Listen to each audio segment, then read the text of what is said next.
Okay, so now that all the coolant system has been removed, time to make some room here. So we're gonna remove these.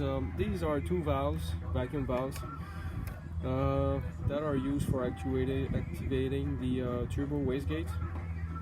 So we're gonna remove this connector by pushing here. It's quite easy. You just push it there and remove it. Okay, so we're gonna do these, the two of those. Then we might have to remove the hose from the vacuum hose here from the clips. I'm not sure.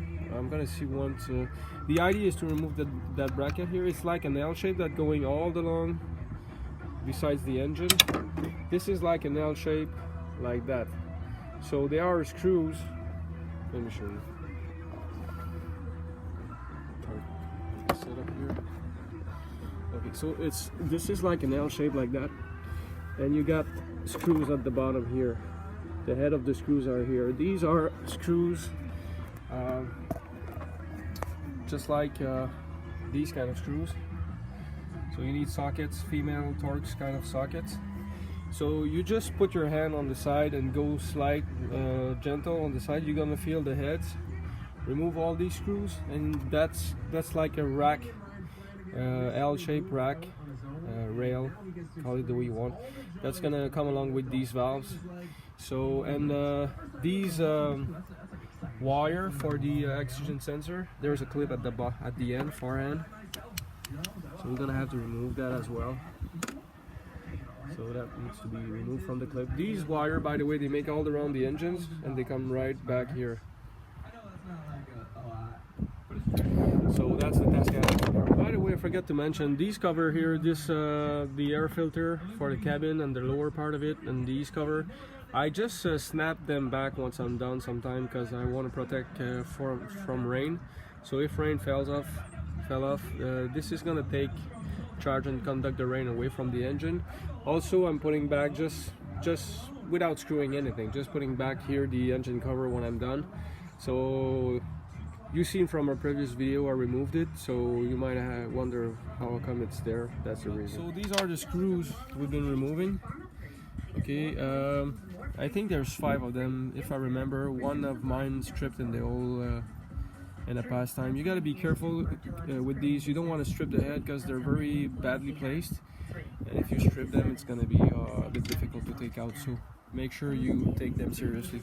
So we need to take out these wire. It's like a clip here. So it's just snap. You just pull it outside, both of those. Okay, these hoses are the one that in fact going straight to the turbos.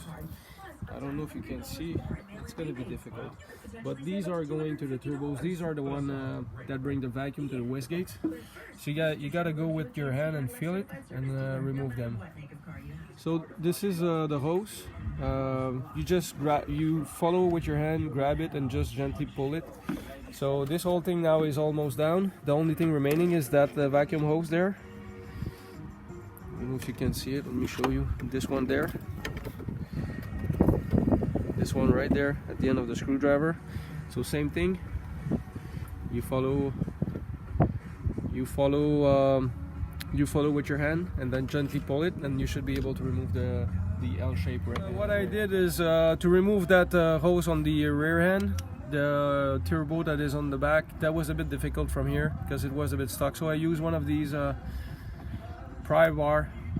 The little dent on it was helping me to go around the exhaust at the bottom.